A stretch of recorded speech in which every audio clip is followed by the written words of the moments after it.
Maria! Saan ka galing? Bakit lagi kang nawawala tuwing gabi? Huwag mo nang alamin, Mark. Para sa'yo rin to. Sabihin mo nga, Maria. May lalaki ka ba? Anong ginagawa niyo sa dilim? Tumigil ka na! Hindi mo gusto yung malaman na totoo. Pipiliin ko ang sakit ng katotohanan kaysa sa kasinungalingan. Ako ang dahilan ng mga bangkay na natagpuan nila. Ako yung halimaw na hinahanap nila. Maria, mahal kita. Kahit ano ka pa. Hindi mo dapat sabihin yan, Mark. Dahil ikaw ang susunod kong pagkain.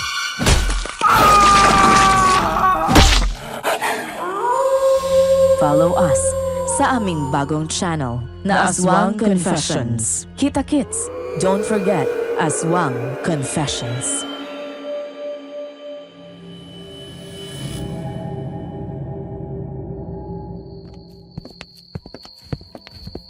Himala! Ang aga mong nag-ayang umuwi.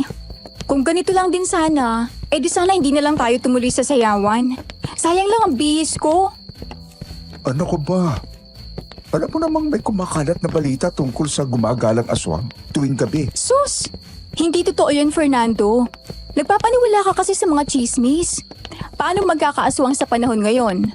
At saka isa pa, sa dagal natin dito, kailan ka pa nakarinig ng totoong may aswang? Ngayon lang. At mula pa ang balita doon sa mga lasenggo na madalas nanggugulo doon sa karinderya nila Aling Narcisa. Nakita raw nila nang umangasap ng buhay na manok yung anak ni Aling Narcisa. Namumula yung mga mata tapos naglilisik.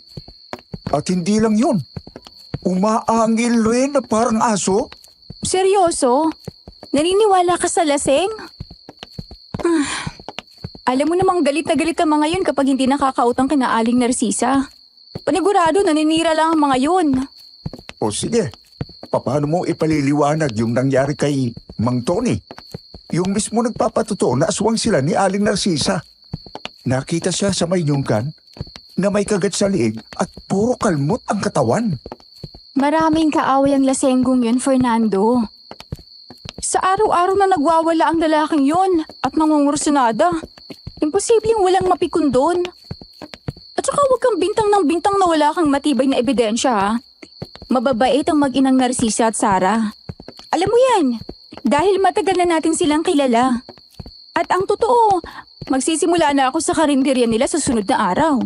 Ano? Bakit? Kailangan ko ng trabaho.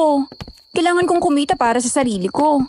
Lumilipas ang panahon pero wala pa akong naiipon. Hindi mo naman problema ang pagkain sa araw-araw eh. Hindi mo kailangan magtrabaho. At lalo na doon. Hindi ko pwedeng iasa sa inyo ni Nanay Nilda ang sarili ko habang buhay. Halos kupkupin na nga ninyo ako nang mamatay sila nanay eh. Nakakaya na. Tsaka, may mga gusto rin akong marating at mapatunayan sa buhay. Ano ko ba naman? Hindi mo kailangan... Basta. Magtatrabaho ako. Wala akong natapos pero ito ang gagawin kong simula para makaipon at makabangon sa buhay. Ayoko masadlak sa kahirapan, Fernando. At mamatay nang dahil walang pampagamot sa lugar na to. Gaya ng mga magulang ko. Kung sa bagay, naiintindihan kita. Para wala na nga talagang patutunguhan ang buhay sa lugar na ito. Sinabi mo pa. Pero ipangako mo na mag-iingat ka doon, ha? At sasabihin mo sa akin lahat ng kakaibang nangyayari sa iyo. At bakit? Sino ka ba para pagsabihin ko ng lahat? Nobyo ba kita? Ha? Hindi. Ano, kuya. Siyempre, bilang kuya mo, nag-aalala ako. Talaga lang ha? Teka. Narinig mo yun? Oh, pero baka naligaw na babera mo lang yon. Hindi ganun ang tunog ng paboyra mo, Maricel. Tumigil ka nga, Fernando. Natatakot ako sa pinagsasabi mo eh. Bilisan mo na lang. Mamaya ay asong ulol pa yung umaaligid sa atin eh. Buti sana kung asong ulo lang. Paano kung... Teka. Ano yan? May kumalaw sa gawin yon. Sa may puno ng kamyas. Itutok mo dun yung flashlight. Ala, bayo pa talaga nagloko ang hayop na to. Fernando?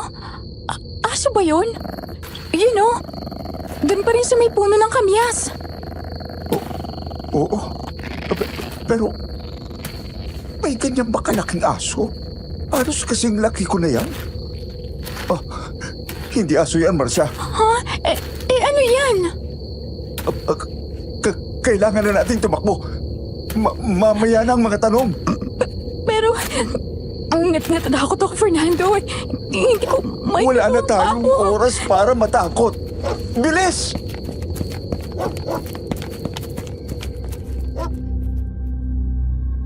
Magandang araw, Sitio Pangil.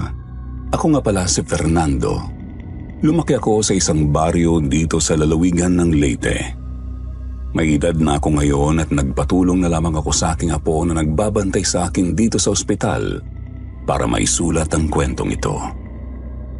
Siya rin ang apo ko na nagpakilala sa akin sa channel ninyo. Masaya ako dahil may mga kagaya ninyo na naniniwala pa rin sa mga aswang. Marami nang nakapagpatotoo tungkol sa kanila dito at sigurado ako na mas marami pa ang makapagsasabing hindi lamang sila katang-isip sa tulong ng channel ninyo. Ang ibabahagi ko sa inyo ay ang nag-iisang karanasan ko sa kamay ng isang aswang. Isang karanasang hanggang ngayon, kahit nakalipas na ang napakaraming taon ay nagbibigay pa rin sa akin ng kilabot at bangungot.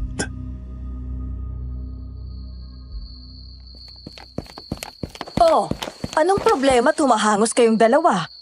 Basang-basa kayo ng pawis at puro putik yung mga paa nyo. May malaking aso po. Kulay itim. Hinabol kami ni Marcia. Ano? Anong pinagsasasabi mo?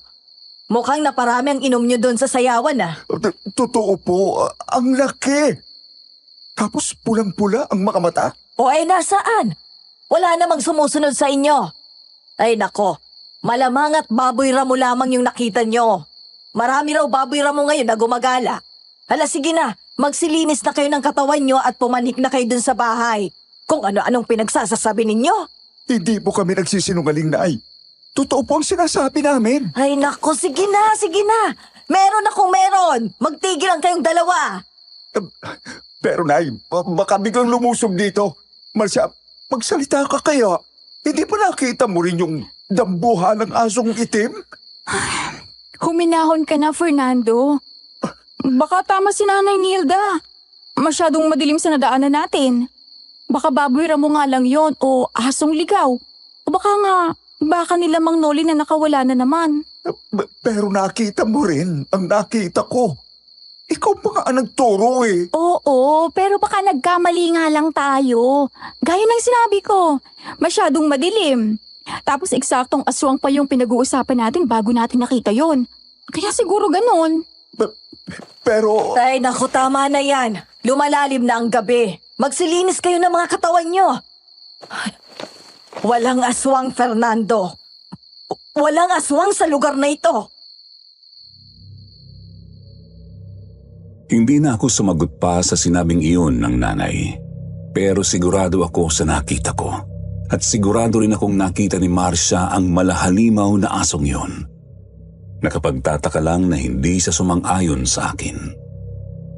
Matapos makapaglinis ng katawan ay dumiretso na ako sa kwarto ko. Tulog na doon ang ampon naming si Isay. Iniwan siya kay nanay ng isang babaeng parang nasisiraan ng bait 10 taon nang nakalilipas. Pinalaki namin siya at itinuring na kapamilya. Ilang beses na siyang sinasabihan ni nanay na huwag nang matulog sa kwarto ko at doon na lamang sa kabila. Pero hindi siya mapigilan. Sandali. Marcia, huwag mo sabihin magpapatid ka pa sa inyo. Dito ko na magpalipas ng gabi.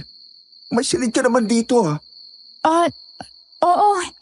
Dito na ako magpapalipas ng gabi. Gusto ko lang humingi ng paumanhin. Nang makita ko kasi ang pag-aalala sa mukha ni Nanay Nilda, naisip kong huwag nang ipagpilitan pang nakita natin. Pasensya na akong nagmukha kang sinungaling kanina. Ako, Wala yun. Nakalimutan ko na nga sana eh. Pero teka, kung ganon, totoo talaga yung nakita natin? Totoong may aswang? Tama ba? Hindi pa rin natin masasabing ganun, Fernando. Maaaring hayop lang talaga yon. Kakaibang hayop, ganun. Tsaka sa ngayon, wag muna tayo mag-isip ng kung ano-ano. Pero kailangan pa rin nating mag-ingat. Mahirap na, lalo na sa gabi. Oo naman. Kaya lagi mo akong susunduin kina Aling Narcisa, ha? At wag ka nang kukontra sa pagtatrabaho ko sa kanila. Magigising pa sila Isay at Nanay Nilda. Sige na! Teka, Hindi na ako nakahirit pa nang hablutin niya ang pinto at marahan iyong isinara. Tutol ako sa pagtatrabaho ni Marcia, lalo na sa karinderyang yun. Hindi naman kasi talaga ang pagiging aswang ng mag-ina doon ang dahilan. Ang totoo ay doon kasi nagtatrabaho bilang tagahugas ng pinggan at katulong ang dating nanligaw sa kanya. Grabe pa rin kasi makatingin sa kanya ang lalaking yun at ayaw kong mapalapit siya doon. Nakapikit na ako at nagsisimula ng makatulog nang makarinig ako ng angil ng aso. Mahina lang yun, subalit sigurado akong galing lang yun sa labas ng bahay. Maya-maya ay narinig ko ang mga yabag nito na tila naglalakad ng pabalik-balik sa labas ng bahay. Sa tapat ng kwarto namin ni Isay. Sinubukan kong baliwalain yon pero hindi ko nagawa. Dahan-dahan akong tumayo. Nagtungo ako sa nakasaradong bintana at sumilip sa siwang doon. Abala na ako sa pagtingin sa paligid nang halos mapatalon ako sa gulat nang may malakas na humampas sa dingding ng aming bahay. Napaurong ako at maya-maya pa ay narinig kong tumakbo palayo ang kung anong gumawa ng ingay na yun. Dali-dali akong bumalik sa aking higaan. Naisip kong marahil yun din ang asong nakita namin. At dahil malayo-layo kami sa mga kabahayan kaya kami ang pinupuntirya nito. Muli akong tumayo at siniguro ko ang pagkakasara ng mga bintana at pinto. Pinilit kong makatulog ng gabing yun, subalit tumilaok na lamang ang mga manok ay hindi ko man lang nagawa na makaidlip.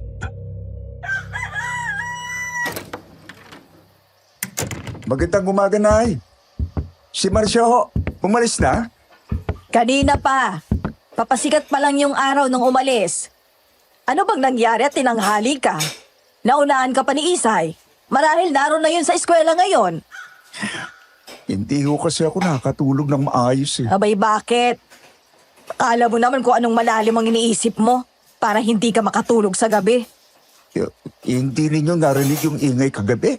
Yung kalabog, kaluskos at mga yabag?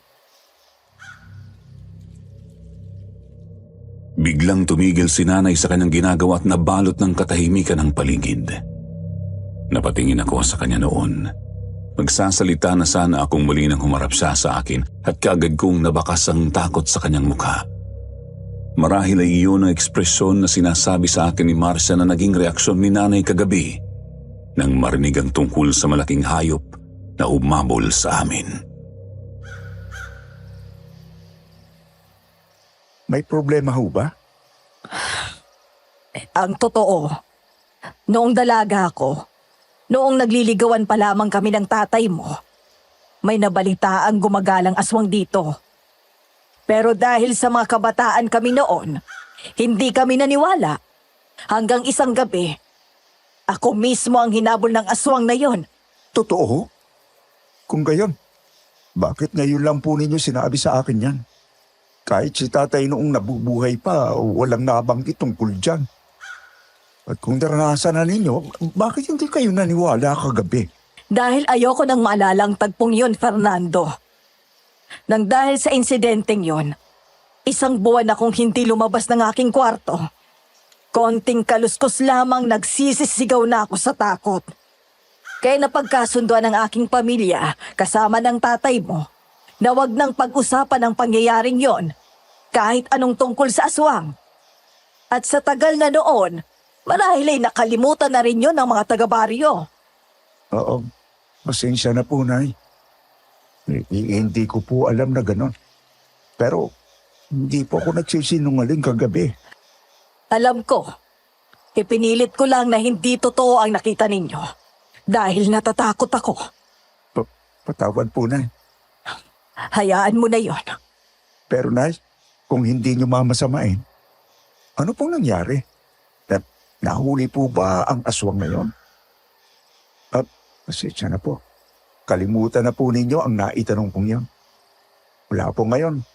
Hindi ko na. Isang babaeng nangangalang Linda ang pinaghinalaan ng mga taga-baryo noon. Pinatay siya ng taong bayan. At tandang-tanda ko pa na sumumpa siya na babalik siya at gaganti sa lugar na ito. Ayoko na. Tama na. Kumain ka na lang dyan at puntahan mo si Aling Josie. Ipapagawa raw niyang bubungan nila. Pagkatapos ay kumustahin mo si Marcia doon sa karinderya nila Narcisa. Opo, Nay. Hindi ako makapaniwala sa ikinuwentong yon ni Nanay. Hindi ko akalain na mayroon pala siyang kwentong ganoon na itinatago. Mahirap paniwalaan pero maaaring aswang talaga ang nakita namin ni Marcia ng gabing yun.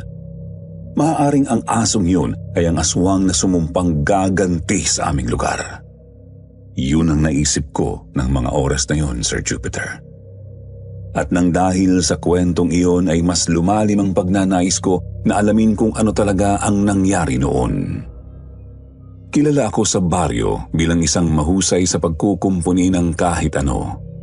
Yun na ang naging hanap buhay ko bukod sa pag-aasikaso na rin sa munting gulayan namin ni Nanay. Yun lang din ang naiwang hanap buhay sa amin ni Tatay bago ito magkasakit at namatay nga 10 taon na rin ang nakalilipas.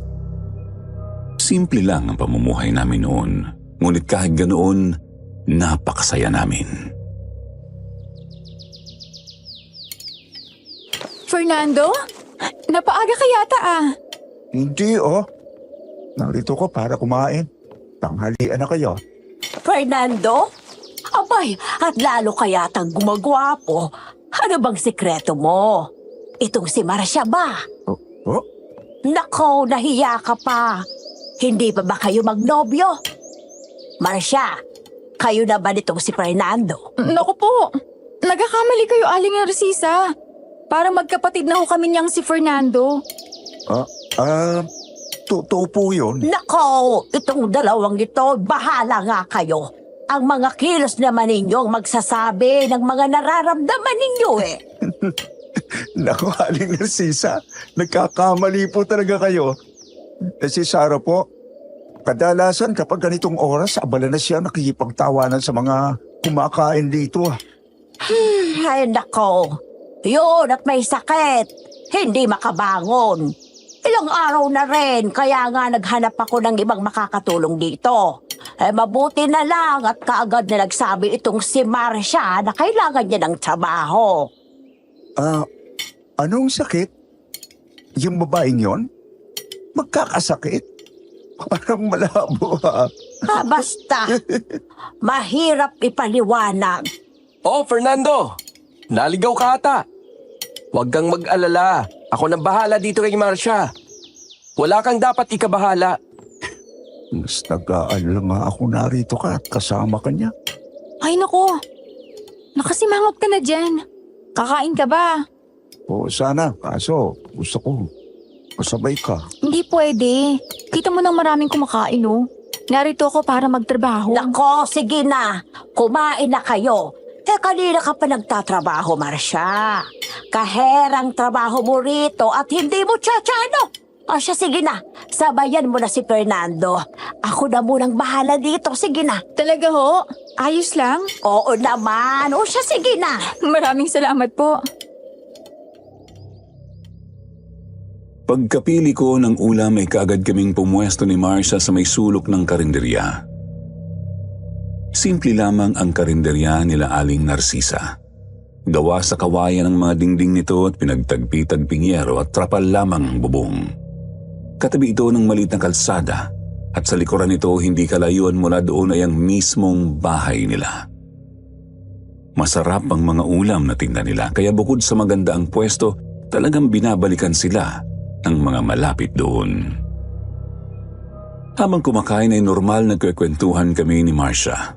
Madaldal si Marcia at kinuwento na niya ang lahat ng nangyari magmula noong umaga hanggang sa dumating ako doon. Nang biglang natigilan kami nang dahil sa isang malakas na sigaw.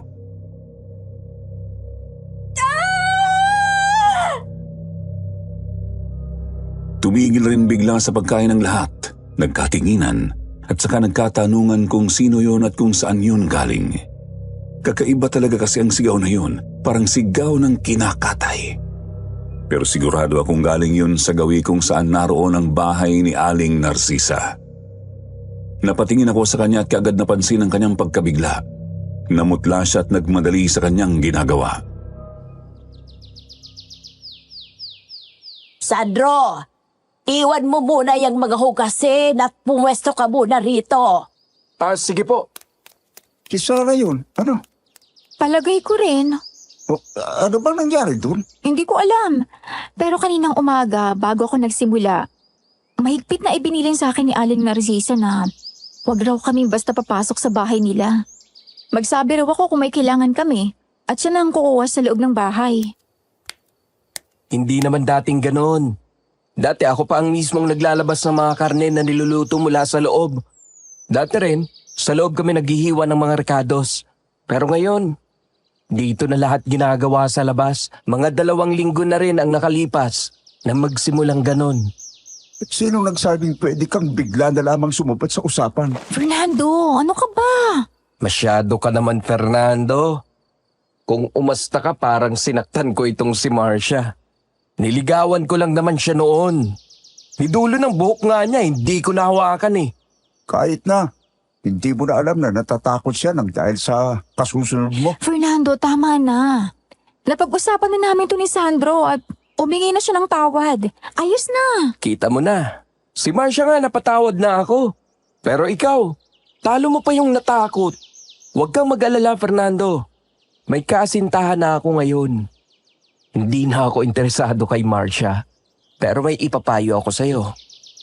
Kung ayaw mong pinaliligiran ng mga manliligaw yung kababata mong ubod ng ganda, magtapat ka na sa kanya. Hindi yung puro ka porma. At talaga namang, anong sinasabi mo? Pinapayuhan lang kita. Kesa selos ka ng selos, tapos wala namang kayo. Hoy, hindi pa tayo tapos. Bumalik ka rito! Hoy, Fernando, tumigil ka na. Huwag ka naman mag-iskandalo rito. Kasi naman yung loko na... Si Sarah ulit yun na. Tara na, at baka kailangan ni Aling Narcisa ang tulog. Tumayo ako at kaagad na tumakbo papunta sa bahay nila Aling Narcisa. Sumunod naman sa akin si Marcia, subalit tumigil muna siya para ibili ng karinderya kay Sandro. Pagdating sa tapat ng bahay, kaagad akong kumatok. Muling umalingaw-ngaw ang sigaw ni Sarah, kaya naman sinubukan ko ng buksan ng pinto, subalit nakasara talaga yun. Maging ang mga bintana ay sarado rin. Aling Narcisa? Ayos lang ho ba kayo? Anong nangyari? Ay, wala naman. Ako, pasensya na kung nag-alala pa kayo. Ito naman kasing si Sarah eh. Lalabas na rin ako kaagad.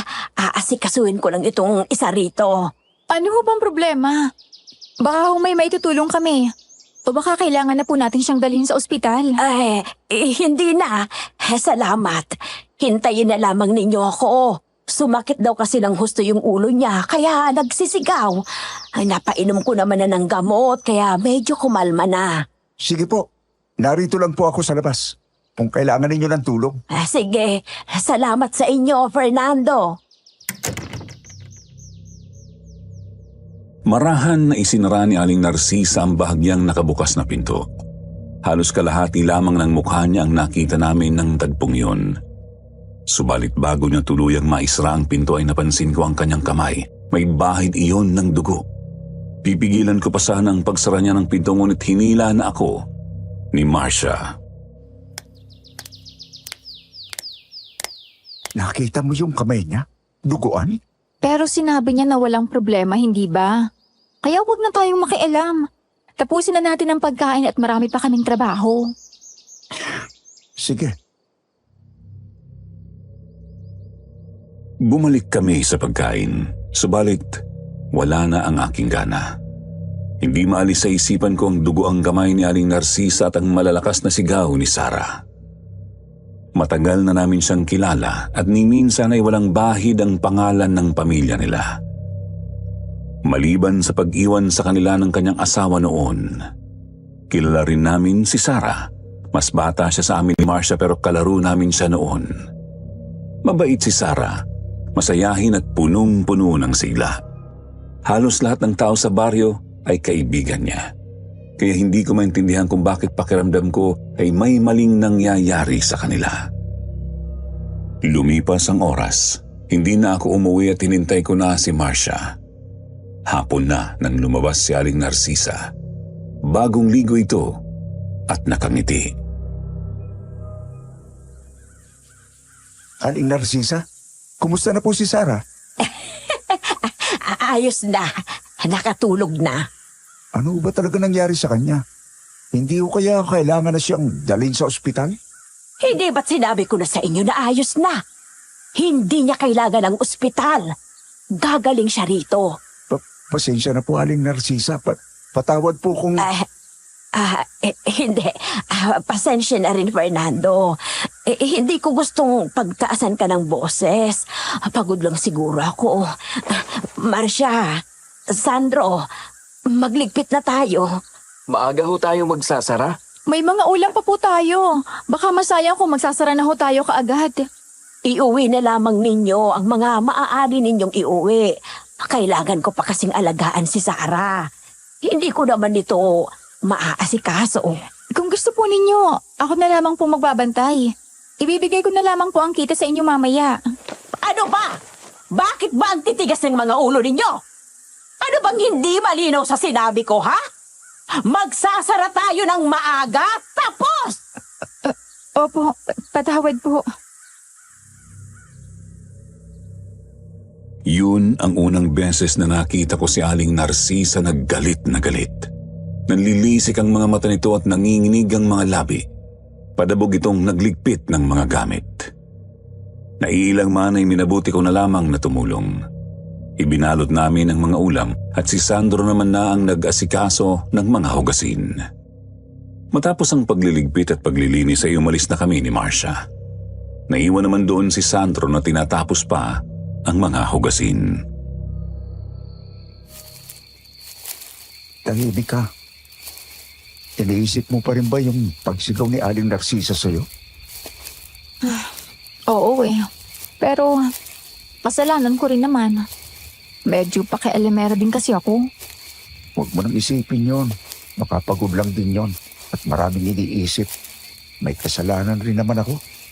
Sa palagay ko, akong dahilan ng pagkayamot niya. Nga pala, sa amin ka na muna ulit umuwi. Uuwi ako ngayong gabi, Fernando. Wala na akong damit sa inyo. Pero delikado kung mag-isa ka lang sa bahay ninyo. Anong ibig mong sabihin? Ikinuwento ko sa kanya ang sinabi sa akin ni nanay noong umaga. Sinabi ko rin na bagamat hindi kami sigurado ay maaaring aswang talaga ang nakita naming dambuhalang aso noong nakaraang gabi. Pero hindi noon napigilan si Marcia. Ipinilit niya sa akin na kailangan niyang umuwi. Doon na lang kaya ako magpalipas ng gabi sa inyo para masigurado kung ligtas ka. Magtigil ka nga, Fernando. Ano na lang ang sasabihin ng mga tao kapag nakita nilang sa amin ka nagpapalipas ng gabi? Mag-isip ka nga. Pasensya na. Nag-aalala lang naman ako sa iyo eh. Naman, para namang napakalayo ng bahay namin sa inyo. Wala pang 3 minuto, nasa tapat ka na ng pinto namin. Kahit na. Wala ka pa rin kasama doon. Ay nako, basta uuwi ako at sa inyo ka matutulog. Maliwanag. O siya, bilisan na natin para makakain na tayo sa inyo at maihatid mo pa ako sa bahay namin. Nagpatuloy kami sa paglalakad hanggang sa makarating kami sa bahay. Sinabihan ko si Marcia na huwag magbabanggit kay nanay ng mga nangyari sa karinderya. Sinabi ko rin sa kanya na iwasang magbanggit na kahit anong tungkol sa aswang kay nanay. Positibo naman siyang tumugon. Ayaw din di umano niyang masyadong mag-alala si nanay. Pagkadating namin ay eksaktong nakaluto na si nanay ng sinaing. Kaluluto lang din ito ng paksiw na isda, ang ulam na paboritong-paborito ni Marcia. Uy, ang bango ng paksiw. Tilapia ho yan? Oo, yung paborito mo. Naku! Fernando, sana pala hindi na tayo nag-uwi ng mga ulam. Aba, at ang paborito ko pa talaga yung niluto ni Nanay Nilda. Abay, naghahanap din ako ng paksiw na isda. Kaya naisipan kong magluto na lamang. Pero teka, bakit parang maaga ata kayo ngayon? At bakit ang dami niyong dalang ulam? Ano po kasi, Nay Nilda? Maaga po kami nagsara kasi... ano po, may lakad po si Aling Narcisa. Kaya ayun, maaga na lang pong ipinasara yung karinderya. Ay, ganun ba? O sige na, ihain mo na rin yan nang makakain na tayo. Sige po. Si Isay po, nasaan? Ay nako, tawagin mo nga at malamang nasa labas na naman yon. Nariyan lang yon kanina at kauuwi lang galing sa pakikipaglaro sa baryo. Tumakas na naman yata. Sige po, ako nang bahalang tumawag sa kanya. Naalala kong hindi ko pa natapos ang sasabihin ko noon nang marinig namin ang malakas na sigaw ni Isay mula sa likod ng bahay. Nagkatinginan pa kaming tatlo nila nanay at Marcia bago ako kumaripas ng takbo para tingnan kung ano ang nangyari sa kinakapatid ko. At nagulat na lamang ako nang makitang nakaupo na siya sa lupa, nanginginig at puno ng dumi at luha ang mukha. Isay! Ano nangyari? Kuya Fernando, doon po, sa may papuntang sapa. May malaking asong itim. Hinabol po ako. Wala. Anong nangyari dyan sa binti mo? Bakit dumudugo? Nadapa po kasi ako kanina habang tumatakbo. Tapos tumama po siguro sa matalas na bato. Sigurado ka? Hindi ka pa nakagat ng aso? Hindi po. Anong nangyari? Naku po, grabe yung sugat. Sandali po't kukuha ko ng malinis na tela. Kaagad na nilapitan ni nanay si Isay at tinanong kung ano ang nangyari. Ako naman na ang nagpaliwanag kay nanay at kaagad na nabalot ang mukha niya ng takot nang marinig ang nangyari kay Isay. Kaagad niyang itinayo ang kinakapatid ko subalit nasaktan ito nang igalaw ang sugatang kanang binti kaya muli namin itong ibinalik sa pagkakaupo. Ano yun? Hindi. Hindi ito maaari. Nay, narinig ba ninyo ako? Nay! Ay, nako, Fernando. Ay, baka yun din ang asong tinutukoy nung nakaraan. Ang asong... Sige na ho. Mauna na po kayo sa loob. Ako nang bala magpasok kay Isay. Eto, malinis na tela. Para tumigil ang pagdurugo ng sugat. Fernando? Mga matabang mga yun? Nang marinig ko ang takot na boses ni Marcia ay kaagad akong napatingin sa direksyon kung saan siya nakatingin at nakaturo. At doon nga ay nakita namin ang malaking asong nakita namin noong isang gabi. Pulang-pula ang mga mata nito na tila umiilaw. Naglalaway ito habang dahan-dahan na naglalakad papalabas ng madilim na kakahuyan at papalapit sa amin. Kaagad kong binuhat si Isay. Si Marcia naman ay tinulak na papalayo si nanay. Sabay-sabay kaming tumakbo at nang makapasok ay isinara namin ang pinto at mga bintana. Narinig namin na tumakbo rin ang hayop at ilang sandali pa ay dinunggol nito ang pinto ng aming bahay. Ay, nako, tulong! Tulungan niyo kami, mga kabaryo! Nilulusob kami ng aswang! Nanay Nilda, huminahon kayo. Pakiusap po. Narito na siyang muli. Narito nang muli ang aswang. Binalikan niya ako. Kukunin niya ako. Tumigil na kayo, Nay.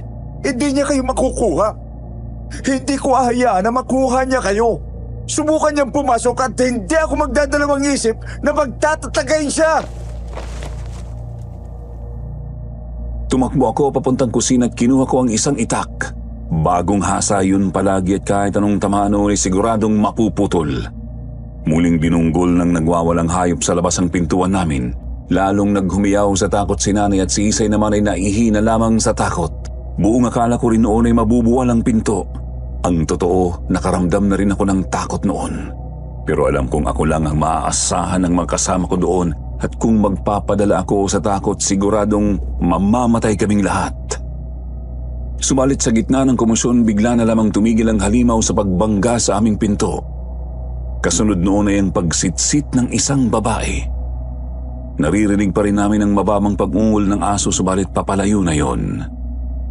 Dahan-dahan akong lumapit sa bintana namin at pagkatapos ay maingat na sumilip sa siwang doon.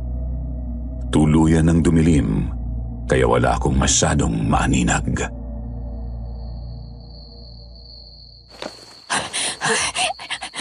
Ano? Nariyan pa? Wala na ata. Hindi ko makita. Pero wala na yung mabigat na pakiramdam na para bang bumabalot sa akin kanina. Naramdaman ko nga rin yun eh. Pero ngayon wala na. Nanay Nilda? Isay? Ayos lang ba kayo? Ayos lang po, ate. Pero mahapdi itong sugat. Sige, huwag kang mag-alala. Gagamutin ko yan ha. Kayo po, Nay Nilda. Ayos lang naman ako. Pero, paano kung bumalik ang halimaw na yon? Paano kung balikan niya ako? Fernando, anong gagawin ko? Huwag ko kayo mag-alala, Nay. Bukas na bukas rin. Sasabihan ko si Tata Isko tungkol sa nangyari dito. Ipatutugis natin ang aswang na yon at makikiusap ako na magmanman muna rito kahit 2 kalalakihan lang. At dito lang naman ako palagi sa gabi. Hindi ko kayo iiwan. Kung ganun, totoo na talagang aswang dito sa lugar natin? Oo, kaya hindi ka na uuwi. Wala akong pakialam kahit magalit ka sa akin. Bukas ka na lang kumuha ng mga gamit mo. Bukas pagsikat ng araw. Mabuti na lamang at hindi gaanong malalim ang sugat ni Isay. Matapos iyong gamutin ni Marcia ay sinubukan pa naming kumain. Ngunit sadyang wala kaming mga gana. Maging si Isay na madalas ay malakas kumain ay nakailang subo lamang, kaya naman wala kaming nagawa kung hindi ang ipunin ang mga ulam na dala namin mula kina Aling Narcisa at itabi na lamang para pagkain ng baboy ng isa sa mga kabaryo namin. Hindi na rin kami nakatulog ng maayos. Ako nanatili akong gising hanggang umaga sa takot at pag-aalalang baka bumalik nga ang malahalimaw na asong iyon. Kinabukasan, pagsikat ng araw ay kaagad kaming nagtungo ni Marcia sa kanila. Kumalma naman na si nanay noon at tila bumalik na sa katinuan, kaya nakaalis kami ng panatag. Pupunta din di umano siya sa kabilang baryo sa kaibigan niyang albularyo para magtanong ng mabibisang pangontra sa mga aswang. Isasama na lamang daw niya si Isay at hindi na papapasukin sa eskwela ng araw na yon. Sigurado ka bang yan na lahat ng mga kailangan mo? Kung meron ka pa ay ako na lamang babalik sa inyo para kumuha ng mga gamit. Ayos na yan. Mga damit lang naman ang kailangan ko eh. Pasensya ka na ha. Hindi ko naman gustong dito Ano ka ba? Si nanay na rin naman ang nagsabi. Alam mo namang parang anak na rin ang turing dun sa'yo. Kaya nga nakakahiya. Pero, grabe yung takot niya kagabi, no? Akala ko nga mawawala na siya sa sarili. Ako rin eh. Kaya ayaw ko na maulit yun. Ipagbibigay alam ko sa baryo ngayon ang lahat. Pero bago yon, ihatid muna kita. Naglakad kami noong umaga na yon papunta sa karinderya nila Aling Narcisa. Maayos kami nakarating doon at mayroon ng 2 taong nag-aagahan pagdating namin. Pero katakataka, natatatlong putahe pa lamang ang nakahain. Kadalasan kasi umaga pa lang ay marami na ang nakahain doon. Marcia, nariyan ka na pala. Oh, nag-almusal ka na ba? Oh, kasama mo pala si Fernando. Magandang umaga po, Aling Narcisa. Opo, kumain na ho kami. Nga po pala. Pasensya na po pala sa nangyari kahapon. Nako, hayaan mo na yon. Pasensya rin kasi nasigawan kita. Kayo ni Fernando. Ang gusto lang naman ninyo ay makatulong. Hala, sige na. Kung handa ka na, maaari ka nang magsimula. Maya-maya rin na idadagsa ng mga tao. Pero Aling Narcisa, bakit parang ang unti pa lamang ng luto ninyo? Ay, nako, paano naman kasi wala pa si Sandro? Ako na lang tuloy mag-isa yung naghiwa at nagluto pagkatapos kong mamalengke. Ganun ho ba? Gusto ho ninyo tumulong na ako sa iba pang lulutuin? Ay, nako, mabuti pa nga. Kahit siguro makapagdagdag pa tayo ng 3 putahe, 1 sabaw at 2 gulay.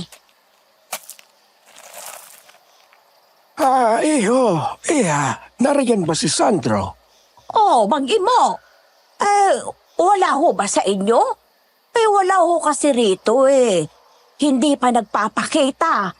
Hinihintay ko nga rin ho. Baka napasarap ng inom kagabi, tatay mo. Alam naman ninyo ang apo ninyo, hindi mapigilan ng sarili pag may alak. Ay, ganun ba? Pero imposible. Langako siya sa akin na uuwi kagabi kagad dahil magdiriwang kami ng karawan ko. Kahit ganun ang apo kong yun, hindi pa yun sumira sa pangako sa akin, ni minsan. Baka po may pinuntahan lang. Hintayin na lang po ninyo. Uuwi rin po yun. Wala talaga siya rito. Teka, tsinelas niya yun ha. Napatingin kami sa direksyong itinuro ni Tatay Imo. Doon yun sa may lugar kung nasaan ang hugasan. May kulay itim na tsinelas nga doon. Mukhang bago pa, subalit walang kapares. Kaagad namang kinuha ni Aling Narcisa ang tsinelas at sinabing sa anak na yun, naiwan lamang doon at imposibleng kay Sandro yun. Hindi. Kay Sandro yan. Sigurado ako. Ako ang namili niya noong 1 linggo. Hindi nga ho! Nang-aangkin kayo eh! Sa anak ko ho ito! Bakit? Ito lang ho ba ang nag-iisang tsinelas na ganito ang hitsura sa buong mundo? Ha? Bulak-bulo talaga yung apo ninyo eh! Kaya ko, umalis na ho kayo at baka malasin pa itong karinderya ng dahil sa inyo! Tatay mo, tara na ho. Sabayan ko na ho kayong maglakad pa uwi. Tapos hanapin natin si Sandro. Baka naroon lang yun sa mga barkada niya. Mabuti pa nga, Fernando. Sige na, ilayo mo yan dito. Hindi naman na nagreklamo pa ang matanda sa sinabi ko. Kumindat ako kay Marcia, tanda na ako na ang bahala. Tiningnan ko rin si Aling Narcisa. Umiwas naman ito ng tingin sa akin at nagpatuloy sa paghihiwa ng mga rekados. Naisip kong baka na rin sa pagod kung kaya ganoon ang naging reaksyon ng ginang. Pero hindi eh. Hindi talaga ganoon ang pagkakakilala ko kay Aling Narcisa at sigurado akong sasang-ayon sa akin ang buong baryo doon. Mayroong kakaiba sa lugar na yun, Iho. Oh? Anong ibig ninyo sabihin? Hindi mo ba nararamdaman? Ang alino? May kung anong madilim ang bumabalot sa lugar na yon ni Narcisa. Noong nakaraan ko pa yun napansin sa lugar na yon. Sinabihan ko na si Sandro na umalis na doon at maghanap ng ibang trabaho. Pero matigas ang ulo. Madilim? Hindi ko kayo maintindihan, Tatay Imo. May nagbabadyang unos sa lugar na ito, Fernando. Ang mabuti pa, ilayo mo na doon si Marcia habang hindi pa huli ang lahat. Natigilan ako sa sinabing yun ni Tatay Imo. Mayroong kung anong kilabot akong naramdaman sa aking mga narinig. Tinitigan ko siya habang naglalakad palayo sa akin. Kilala na si Tatay Imo sa pagiging mali-mali kong minsan, pero ng mga oras na yon, parang hindi naman siya ganoon. Sinundan ko siya, subalit pinigilan niya ako. Siya na lamang daw ang maghahanap kay Sandro at maaari na akong bumalik sa karinderya kung gusto ko. Pero bago siya tuluyang lumayo ay muli siyang nagbabala sa akin. May magbabalik. Isinumpa na ang lugar na ito noon pa man. At nararamdaman kong narito na muli ang halimaw na sumampa rito dati. Muli akong napatigil sa sinabi niyang yon. Susundan ko sana siya para itanong kung ano ba talaga ang nais niyang ipahiwatig. Pero hindi na siya sumagot. Hanggang sa humarap siya sa akin at tinanong ako kung sino ako. Pagkatapos ay sinagawan niya ako na huwag lalapit sa kanya. Fernando! Oh, Nay! Ang bilis naman ninyo. Marami pa akong gagawin sa gulayan kaya nagmamadali ako. Anong ginagawa mo rito? Sinamahan ko si Tatay Imo. Iatid ko sana sa kanila. Kaso, iniwan naman ako. Inatake pa ng pagkamali-mali niya. May problema ba? Pinahanap niya si Sandroy. Hindi pa raw umuwi simula kagabi. Wala rin naman sa karinderiya. Ay nako, saan naman kaya nagpunta yon? Naandyan lang ho yun sa tabi-tabi. Uuwi din yon. Ano nga po pala yung dala ninyo? Ito, ay mga bawang ito. Isasabit natin sa bintana. Bumili na rin ako ng maraming asin. Tapos itong botelya na ito, langis ng niyog na may orasyon. Kukulo daw yan kapag may papalapit na aswang. Seryoso ho? Oo, yun ang sabi ng kaibigan ko. Wala naman daw talagang espesyal na pangontra sa mga aswang bukod sa alam na natin. Pero mas makakapaghanda raw tayo kapag alam nating nasa paligid sila. Sa bagay ho, may punto siya. Pero si Isay ho, nasaan? Ay iniwan ko muna dun sa bahayan, doon kinamilin. Ayaw kong mamatay siya sa takot rito. Kahit nga 2 linggo muna siya doon, pumayag naman si Milin. Kayo po, ayos na po kayo? Ay nako, hindi. Pero ako ang ina rito, Fernando. Naisip ko kagabi na kailangan kong labanan ng takot na ito. Para sa iyo, kay Isay at para kay Marcia. Hindi pa naman ako ganun katanda para labanan ng aswang na yon kung sakali. Talaga lang po ha. Pero masaya ako na nagagawa na ninyong ngumiti. Kala ko mahirapan pa kayong bumalik sa normal dahil sa nangyari. Matapos yun ay nagpaalam na ako kay nanay na babalik ng karinderya. Wala namang kakaiba doon pagdating ko. Abala sila Aling Narcisa at Marcia sa pagluluto at marami-rami na rin ang mga kumakain. Kaya hindi na ako nagtagal pa doon. Mayroon pa kasi akong gawa noon sa isa sa mga kabaryo namin. Doon lumipas ang maghapon ko. Aparador kasi ang ipinagawa sa akin. Papalubog na nga ang araw noon ay hindi ko pa natapos ang trabaho. Kaya naman sinabi ko sa nagpagawa na babalikan ko na lamang bukas. Matapos yun, dali-dali akong nagtungo sa pinakapinuno ng baryo namin na si Tata Isko. Sinabi ko sa kanya ang lahat ng nangyari noong gabi. Nagulat siya pero kalmado lamang niyang sinigurado sa akin na mag-uutos siya ng mga kalalakihang lilibot tuwing gabi. Aswang man daw o hindi ay kailangan mahuli ang mabangis na hayop na yun bago makasakit. Matapos ang usapang yun ay nagpaalam na ako kay Tata Isko at pumunta sa karinderya para sunduin sana si Marcia. Lubog na ang araw ng mga oras na yun. Oh, bakit parang madaling-madali ka? Kala ko kasi, nagsara na naman kayo ng maaga. Buti na lang at umabot ako. Wala naman kasing naging problema kanina eh. Kani-kanina lang nang biglang nagtawag si Sarah. Sumisigaw na naman. Ganun ba? Ano kaya talagang sakit noon? Ewan ko. Ang totoo, nagliligpit na rin ako. Ubus na rin naman yung mga tinde. At ilan lang yung mga kumakain. Baka sana pwedeng patulong. Napagod na kasi ako kaluluto kanina eh. Wow, walang problema yan. Ako nang bahala sa paghugas. Ay naku, mabuti na lang. Hulog ka talaga ng langit. At yun nga ang ginawa ko. Kinuha ko ang mga lalagyan na wala ng laman at dinala sa hugasan. Galing sa balon na malapit doon ang panghugas, kaya naman nagpuno muna ako ng balde na gagamitin ko sa paghuhugas. Habang ibinababa ko ang timba mula sa balon ay may naramdaman akong kakaiba. Parang may nakatingin sa akin. Hindi ako komportable at nagsimula akong magpalinga-linga sa paligid. Hanggang sa mapadaan ang paningin ko sa bahay nila Aling Narcisa. Sa bintana sa loob ng bahay ay may babaeng nakatayo. Gulo-gulo ang buhok at madungis ang mukha. Noong una akala ko ay namamalikmata lamang ako. Ginusot ko ang aking mga mata, ngunit naroon pa rin ang figura ng babaeng yon. Sarah? Ikaw ba yan? Ngunit sa halip na makatanggap ako ng sagot ay biglang sumara ang kortina ng bintana.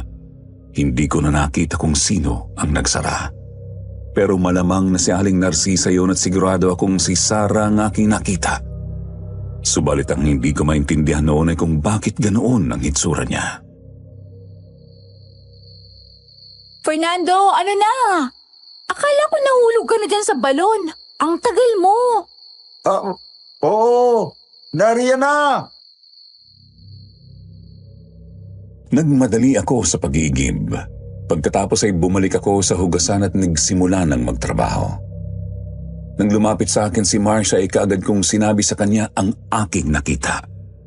Ikinuwento ko rin sa kanya ang mga sinabi ni Tatay Imo sa akin noong umaga. Dito ko na rin sinabi na sa palagay ko ay may kakaibang nangyayari kay Sarah. Na baka sinasapian na ito o baka ito ang gumagalang aswang. Kaagad kong nabakas ang pag-aalala at takot sa mukha niya. Pero kagaya ng dati, nanatili siyang kalmado. Baka dahil lang yung sa sakit ni Sarah, Fernando. Huwag na tayong makialam. Si Aling Narcisa ang nanay. Alam niya ang kanyang ginagawa. Pero paano naman yung mga sinabi ni Tatay Imo? Mali-mali na si Tatay Imo. Mahirap nang maniwala sa kanya, no? Kaya huminahon ka. Imposibleng aswang ang mag-inang Sarah at Narcisa. Matagal na natin silang kilala. Kung sa bagay. O siya, tapusin mo na yan tapos itapon mo na ito doon sa basurahan mamaya. Doon sa may gilid ng mga puno ng saging tapos uuwi na tayo. Sige, ako na bahala. Tapusin mo na rin dyan. Matapos kong hugasan ang mga lagayan at natirang pinggan ay inilagay ko ang mga iyon sa isa sa mga lamesa sa karinderya para patuluin.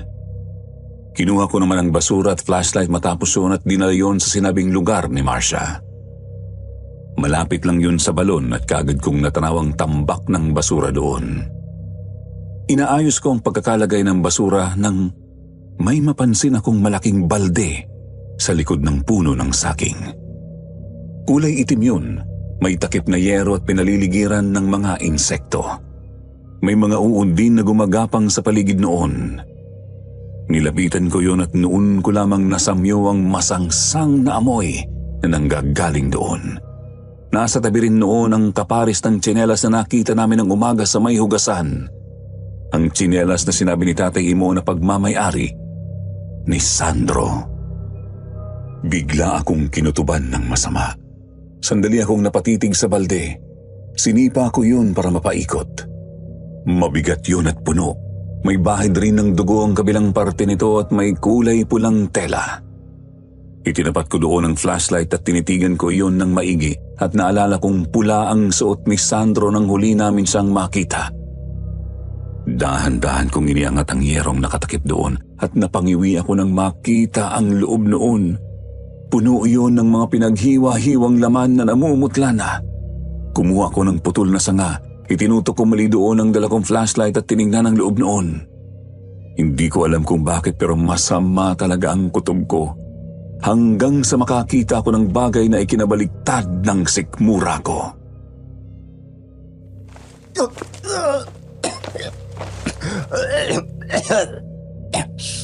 Ano yun? Tenga? Tenga ng tao?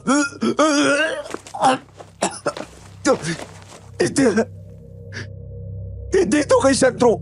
Namamalikmat talaga ako. Tinipon ko ang natitira kong lakas at lakas ng loob. Muli kong tiningnan ang laman ng balde at talagang naroon ang tenga na nakita ko. Gamit ang sanga, hinalukay ko pa iyon at hanggang sa mga daliri naman ang nakita ko. At dahil doon ay muli na naman akong nasuka. Bakit nariyan ka, Fernando? Sinong nagsabing pakialaman mo ang balding yan? Aling Narcisa? Bakit ba kailangan mo pang makialam? Wala nang problema eh. Ililibing ko na ang mga yan mamaya. Ang kaso nakita mo pa yan. Kaya naman, dapat kang mailibing kasama ng mga tira-tirang laman na yan. Nagulat ako nang biglang hugutin ni Aling Narcisa ang itak na nakasukbit sa kanyang bewang at walang ano-ano ay iwinasiwas niya iyon sa aking harapan. Mabuti na lamang at nakailag ako sa pulang timba at nagkalat ang laman at dugo na laman noon. Wala nang pag-uusapan pa. Magsama kayo ni Sandro, mga pakialamero! Fernando? Ano nangyayari? Aling Narcisa? Bakit po? Isa ka pang babae ka! Isusunod kita mamaya at sabay ko kayong ipapakain kay Sarah! Marcia, tumakbo ka na! Humingi ka ng tulong! Sige, umalis ka! Tingnan lang natin kung may aabutan ka pa rito! Tatagtarin ko ang lalaking to! Gagawin kong giniling ang lawan niya at pakukuluan ko ang kanyang mga buto! Siguradong matutuwa si Sarah doon! Aling Narcisa, sandali lang ho! Nakiusap! Nakikiusap po ako! Huwag po ninyong ituloy ito! Tapos ano? Isusuplong ninyo ako at papatayin kagaya ng tiyahin ko? Hindi ako kasing tanga niya! Lalo na at ang anak ko ang nagmana ng kapangyarihan niya, hindi ko kayo hahayaan na mapatay siya! Muling lumusob sa akin si Aling Narcisa. Muli naman akong nakaiwas. Mabilis akong tumayo at tumakbo palapit kay Marcia. Hinawakan ko ang kanyang kamay at hihilain ko na sana siya para tumakbo nang bigla siyang tumili ng pagkalakas-lakas at paglingon ko ay nakita ko si Sarah. Namumulang mga mata at hawak niya ng mahigpit ang buhok ni Marcia mula sa likuran. Gulo-gulo ang tila naninigas at naglalangkit niyang buhok at puno ng natuyong dugo ang kanyang mukha at mga braso. Nasasaktan ako! Bitiwan mo ako, Sarah! Sarah, bitiwan mo si Marcia! Anong nangyayari sa'yo? Wala naman. Lalo lang akong lumakas. Bakit? Hindi ba ako maganda? Nakakainis nga eh. Hindi ako makalabas sa umaga. Pakiusap. Huwag mong saktan si Marcia. Kaibigan mo siya. Hindi ba? Kaibigan mo kami. Kaibigan? Oo. Pero matagal na akong inggit sa babaeng to. Lahat na lang ng kalalakihan dito ay siya ang gusto. Ikaw, si Sandro, at ang iba pa. Ano bang meron ng isang to na wala ako? Maganda naman ako ah. Mabait. Pero itong si Marcia pa rin ang gusto ng lahat. Sarah, hindi ko alam na ganyan ang nararamdaman mo. Patawarin mo ako. Pero hindi ko naman intensyon yun. Itinuring kitang kaibigan, alam mo yan. Hindi na bali, Marcia. Siguro makukuha ko na yung mga katangian mo kapag kinain na kita. Parang noong kinain ko si Sandro. Pakiramdam ko, lumakas sa mga braso at binti ko. Muli akong nakiusap kay Sarah. Subalit tinawanan lamang niya ako. Ginatungan pa siya ni Aling Narcisa na tuluyan na kami. Kami raw kasi ang magiging dahilan ng ikapapahamak nilang dalawa. Kaya naman buong lakas niyang hinila si Marcia pababa. Humampas ang ulo ni Marcia sa lupa.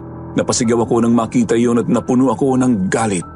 Susugod na sana ako nang maramdaman ko na lamang na nakapalibot na sa leeg ko ang kamay ni Sarah.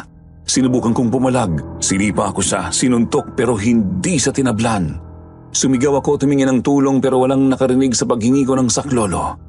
Hinigpitan niya ang pagkakakapit sa leeg ko at nagsimula na akong mahirapang huminga.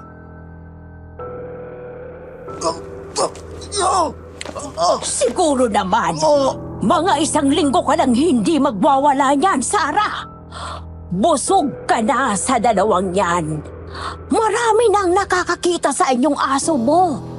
Kailangan na nating mag-ingat at ang paggala mo sa gabi. Huwag kang mag-alala, Nay. Ang totoo nga'y busog pa ako hanggang ngayon. Pero sayang naman ang mga to. Isa pa, gusto kong makuha ang magagandang katangian nila. Kaya kakainin ko sila. Eh kung ganoon, Patahimikin mo ng dalawang yan at baka may dumating pa. Masusunod, Nay. Sara, hindi ikaw to. Gumising ka. Nagkakamali ka, Fernando. Ako ito. At gising na gising ako. Lalong hinigpitan ni Sarah ang pagkakasakal sa akin. Nagsimula ng dumilim ang paningin ko noon, Sir Jupiter. Nawalan na rin ako ng lakas at unti-unti nang lumabo ang aking pandinig. Nang maramdaman ko na lamang na biglang bumagsak ako sa lupa, narinig ko ang boses ni Sarah. Nagsisisigaw siya sa sakit. Fernando, bilis! Tayo! Hayop ka, Marcia! Magbabayad ka sa ginawa mo sa anak ko! Hindi pa masyadong bumabalik ang ulirat ko, ngunit nakita ko si Marcia na may hawak na kutsilyo. Nagkalat ang asin sa lupa at namimilipit sa sakit ang kanina lang ay puno ng kumpiyansa na si Sarah. Pinagbabato naman ni Marcia si Aling Narcisa ng kahit anong mahawakan niya para hindi ito makalapit. Pinilit kong tumayo. Nanghihina pa ako pero nagawa kong itayo ang sarili ko.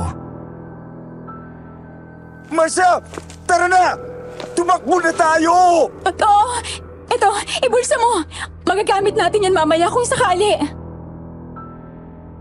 Mga bawang at kalamansi ang iniabot ni Marcia sa akin. Pagkatapos ay hinila niya ang lamesang nagsisilbing patungan ng mga ulam at iniharang iyon kay Aling Narcisa. Pagkatapos noon ay dali-dali na kaming tumakbo papalayo doon. Balak namin na sa mismong baryo pumunta para makahingi ng saklolo at makapagsumbong. Mga 10 minutong lakaran yon mula doon. Walang kabahayan bago kami makarating doon. Kaya naman walang kasiguraduhan kung makakaligtas kami o hindi. Huwag kang lilingon. Diretso lang. Bilisan natin. Oo, makarating lang tayo sa baryo. Siguradong ligtas na tayo. Binilisan namin ang takbo, subalit isang bato ang biglang tumama sa likuran ng ulo ko. Muling nagdilim ang paningin ko at sunod kong nakita ang sarili ko na nakadapa na sa damuhan. Hindi ko maigalaw ang aking mga kamay at mga paa kahit gustuhin ko. Narinig ko si Marcia na nagsisisigaw, subalit hindi ko alam kung sino ang kalaban niya o ano ang dahilan ng kanyang pagsigaw. Huminga ako ng malalim. Ipinikit ko saglit ang aking mga mata at nanalangin ako ng lakas mula sa itaas kahit nalikas na hindi naman ako makadiyos. Nanggawa kong maigalaw muli ang aking katawan. Pinilit kong tumayo at nanlumo ako nang makita si Marcia na duguan ng magkabilang braso. Sa harapan niya ay si Aling Narcisa na hawak ang itak na may bahid pa ng dugo. Hindi ko hahayaan na makatakas kayo! Ipapakain ko kayo kay Sarah! Lalo ka ng babae ka! Nang dahil sa iyo, ay nalapnos ng asin ang mukha ng anak ko! Hindi bali, siguro pag nakain nila kayo, mas lalakas na ang pagiging aswang niya! Kailangan lang siguro niyang kumain ng tao! Aling Narcisa, ano ho bang nangyayari? Paano po nangyari yung kay Sarah? Wala ka nang paki doon. Pero sige, para naman bago kayo mamatay, ay wala nang tanong na maiwan dyan sa mga maliliit ninyong mga utak. Ang totoo, hindi ko ginusto na magkagano ng anak ko. Aksidente niyang natagpuan ang batong iniwan ng tiyahin kong si Linda. Ang aswang na minsang sumubok na mamuhay ng tahimik rito. Pero pinatay siya ng taong bayan. Subalit bago siya mahuli ng gabing yon, iniwan niya sa akin ang itim na bato na pinagmumulan ng kapangyarihan niya. Hindi yun kapangyarihan, Aling Narcisa. Sumpa yun. Dapat ay matagal ninyong itinapon yun. Hindi mo naiintindihan. Mabuting tao ang Chalinda. Sadyang hindi lamang siya naiintindihan ng mga tao. Kaya ngayong anak ko naman na ang naging aswang. Hindi ko hahayaang sapitin niyang sinapit ni Chalinda! Aling Narcisa, wag! Nakita kong lumusob si Aling Narcisa kay Marcia, kaya naman buong lakas akong tumakbo at sinalubong siya. Nagawa ko siyang itulak, natumba siya at aksidenteng tumama ang ulo niya sa isang bato na naroon. Nabitawan niya ang hawak na itak, dali-daling tumakbo naman si Marcia at sinipa iyon palayo sa kanya.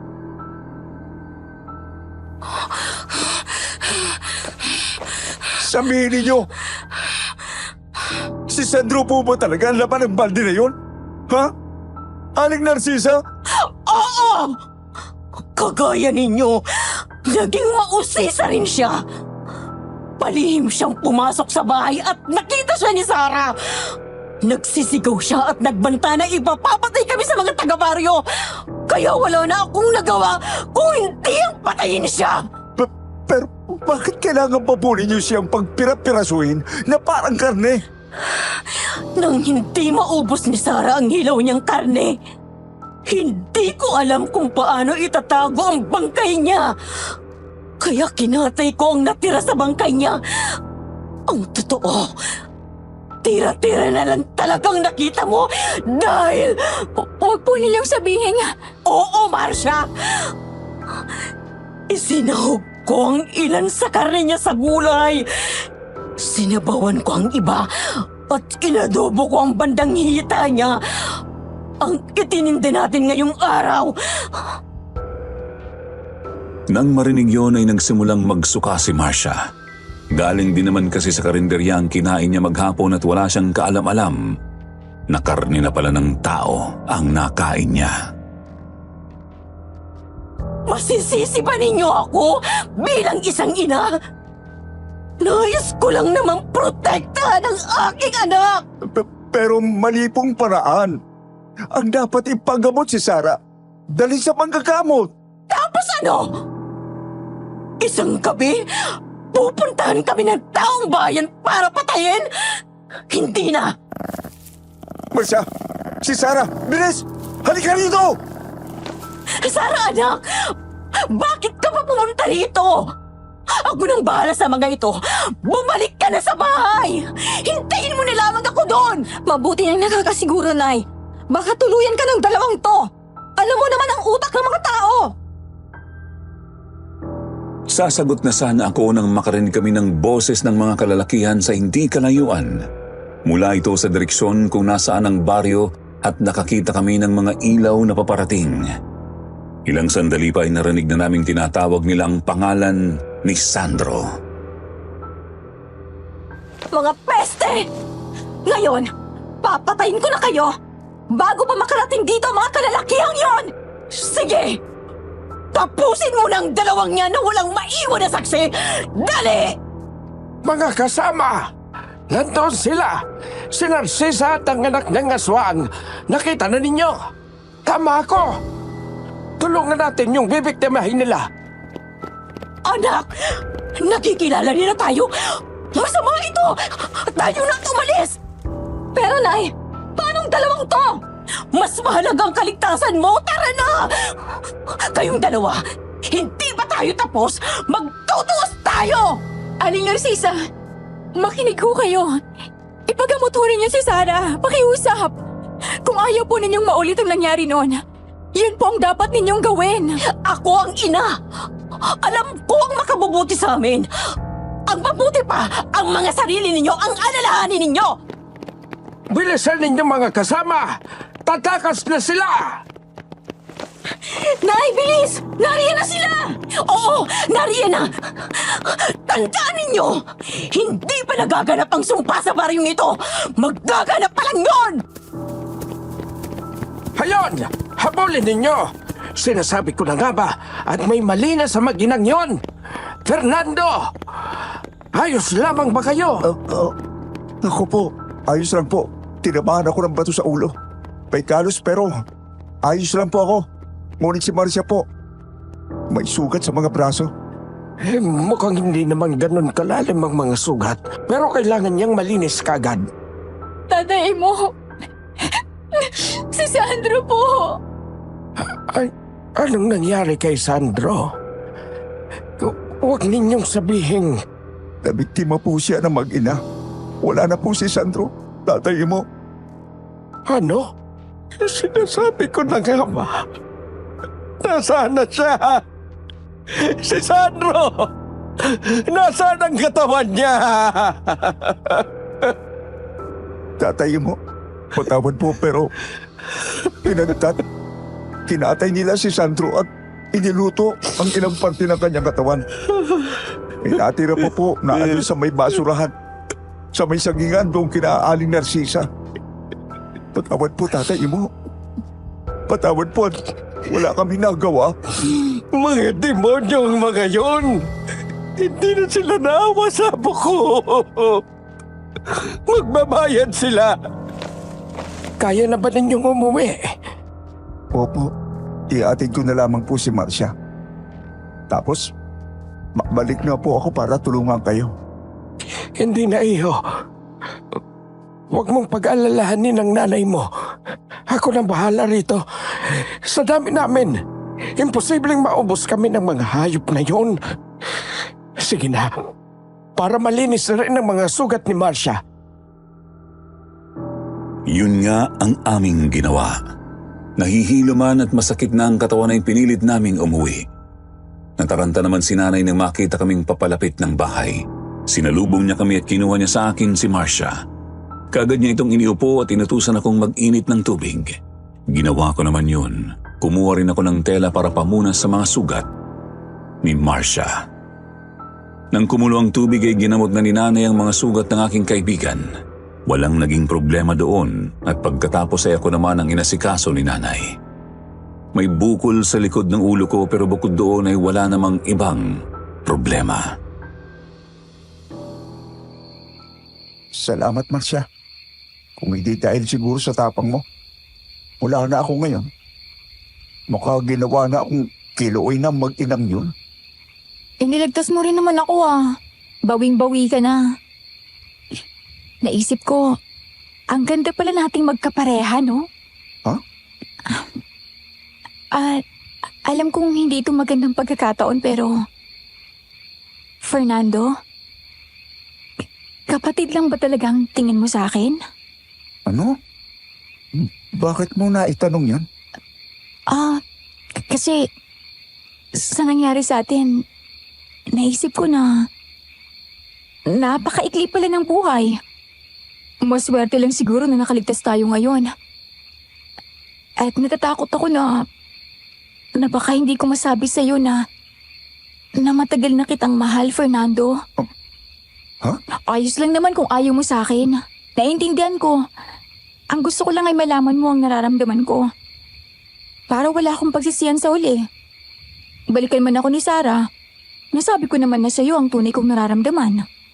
Anong sinasabi mo? Marcia, mga bata pa lang tayo. Mahal na kita. Alam ko na noon sa sarili ko na ikaw ang magiging ina ng mga magiging anak ko. Talaga? Baka binipilog mo lang ako at sinasakyan, Totoo yun. Nag-aalangan lang ako dahil natatakot akong masira ang pagkakaibigan natin nang dahil sa nararamdaman ko sa iyo. Totoo ba yan? Oo nga. Mahal din kita, Marcia. Noon pa man, at hindi nagbabago yun. At hindi na magbabago kahit kailan. Oh, may narinig akong anak-anak dyan Bago ninyo isipin ang anak ay magpakasal muna kayo. Ikaw, Fernando, wag mong gagalawin niyang si Marcia nang walang kasal. Abay, malilintikan ka talaga sa akin. Nay naman, nakakaya kay Marcia. Ano pang pinagsasabi ninyo? Tama naman si Nanay Nilda Hayaan niyo, Nay Nilda. Hindi ho ako magpapagalaw kay Fernando hanggang walang kasal. Uy, saka pa. Yung sagwa kayong pakinggan nun.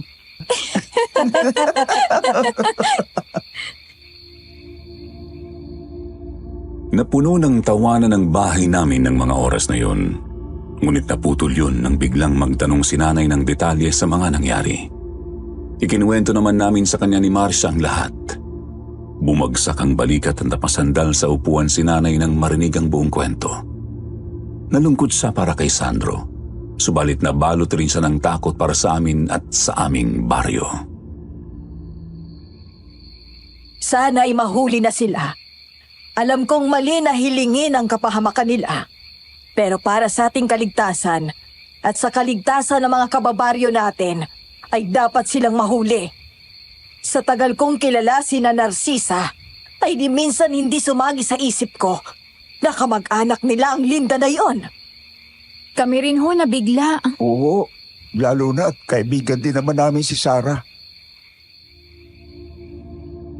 Nang mabanggit ko ang pagiging magkaibigan namin ni Sarah ay biglang nalungkot si Marcia.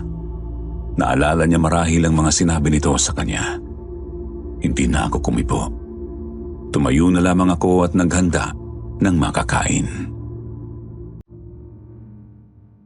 Lumipas ang mga oras, nagpapahinga na kami at nagbabalak akong pumunta sa baryo para makibalita nang narinig namin ang mga kalalakihan sa labas ng bahay. Tumawag si Tatay Imo at kaagad naman naming binuksan ang pinto. Dismayado niyang ibinalita na nakatakas ang mag-ina. Nailibing na rin daw niya ang labi ni Sandro. Ramdam ko ang bigati at galit sa pagsasalita ng matanda. Subalit wala na akong nagawa kung hindi ang makiramay na lamang. Sinunog na rin di nila ang lahat ng gamit ng mag-ina. At gabi-gabi na silang roronda para mapanatili ang katahimikan sa aming lugar at maprotektahan ang baryo laban sa mga aswang na yon. Kinabukasan matapos ang gabing yun ay sumabog sa buong baryo at karatig baryo ang usap-usapan tungkol sa mag-ina. Marami sa mga suki nilang nagalit nang marinig ang usap-usapan. Subalit wala na silang nagawa. Ilang buwan din silang laman ng mga kwentuhan at takutan. Subalit hindi na namin sila muling nakita pa. Ni balita tungkol sa kanila, wala na kaming narinig. Hindi nagtagal, naging bakanting lote na lamang ang dating kinatitirikan ng bahay at karinderya nila Aling Narcisa. At kasabay ng pag-usbong ng mga ligaw na damo doon ay ang unti-unting pagkalimot ng mga taga roon sa mag-ina. Tanging ako, si Marcia, Tatay Mo at mga kasama niya noon na lamang siguro ang hindi nakalimot na minsan sa pangalawang pagkakataon ay may nagtangkang aswang na mamuhay sa aming baryo. Hanggang dito na lamang po, Sir Jupiter. Salamat sa pagkakataong ibinigay ninyo para maibahagi ang kwento kong ito. Baka may magtanong kung nasaan na si Marcia. Nasa bahay siya habang isinusulat namin ng aking apo ang liham na ito. Naging mag-asawa kami at biniyayaan ng 4 na anak. May edad na kami at bilang na ang mga taon sa mundong ito. Pero masaya kami. Masaya kami dahil nagawa naming magkasama ang mga pinangarap naming gawin. At masaya rin ako na siya ang nakasama ko sa pinaka-nakakatakot na karanasan sa buhay ko.